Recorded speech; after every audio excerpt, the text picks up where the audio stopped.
Sebanyak 395 bibit pohon endemik Kalimantan ditanam di sejumlah kawasan di Banjarmasin. Salah satunya di kawasan ruang terbuka hijau Kamboja di Jalan Anang Adenansi, Banjarmasin Tengah, Baisukan, Rabu 14 Agustus 2024. Penanaman serentak kolaborasi antara PT Pelindo dan Dinas Lingkungan Hidup Banjarmasin ini dalam rangka HUT Kemerdekaan Republik Indonesia ke-79 tahun. Sebanyak 395 bibit pohon endemik Kalimantan ditanam di sejumlah kawasan di Banjarmasin. Salah satunya di kawasan ruang terbuka hijau Kamboja, Jalan Anang Adenansi, Banjarmasin Tengah, Baisukan, Rabu 14 Agustus 2024.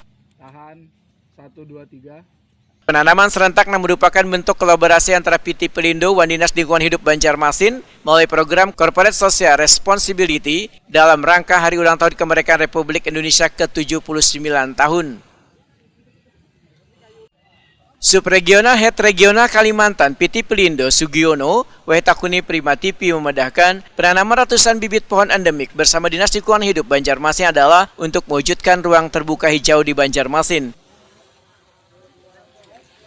Sugiono memedahkan penanaman pohon kada hanya dilakukan di Banjarmasin namun dilakukan pula di seluruh daerah dari Sabang hingga Merauke. Sedangkan jumlah yang ditanam di seluruh Indonesia sekitar 7.900 bibit pohon. Jenisnya menyesuaikan dengan endemik masing-masing daerah. Di Banjarmasin ditanam bibit pohon ulin dan pohon rambai.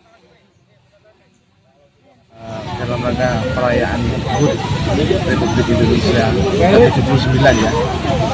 Ini salah satu program dari Pelindo, tanggung jawab sosial dan lingkungan, atau kalau disebut dulunya adalah CSR ya. Program ini program penanaman pohon. Ini kami bekerjasama dengan DLH Kota Banjarmasin.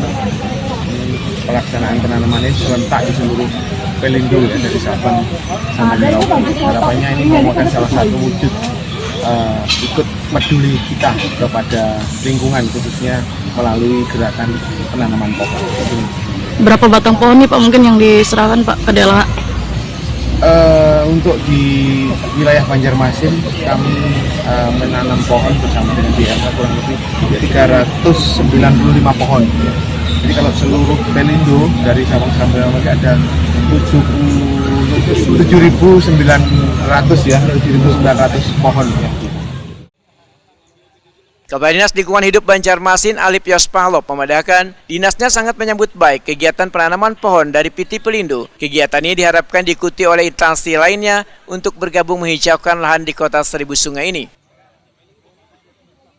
Tadi Dinas Lingkungan Hidup Kota Banjarmasin menyambut baik dengan program Green Belt Pelindo ini, di mana kami dari Dinas Lingkungan Hidup berharap bukan hanya Pelindo ya untuk Kota Banjarmasin untuk merawat lingkungan kita tetap hijau, karena kita ketahui bersama untuk Kota Banjarmasin untuk ruang terbuka hijau masih minim. Dari 98.000 lebih kilometer persegi Kota Banjarmasin baru kita terpenuhi ruang terbuka hijau kita sekitar 3%. Nah, ini memerlukan yang kebutuhan kita adalah 30%, jadi memerlukan luasan-luasan wilayah lagi untuk kita hijaukan, di mana untuk menjadikan Banjarmasin asli dan nyaman, sehingga program ini bisa kita laksanakan secara bersama-sama. Dan dengan ini juga kami beberapa titik-titik yang kita lakukan pada hari ini ya. Pada hari ini ada 2 titik sebenarnya dengan Pelindo, ada di Kelurahan Telaga Biru, juga di sini. Jadi ada dua sebaran kita lakukan untuk simulasi hari ini. Alip Yospahlop berharap luasan RTH di Banjarmasin yang masih terbilang minim, hanya 3% dari luasan Banjarmasin 98.000 km persegi ini nantinya bisa memenuhi target sesuai dengan kebutuhan, yaitu 30%. Siap, cukup.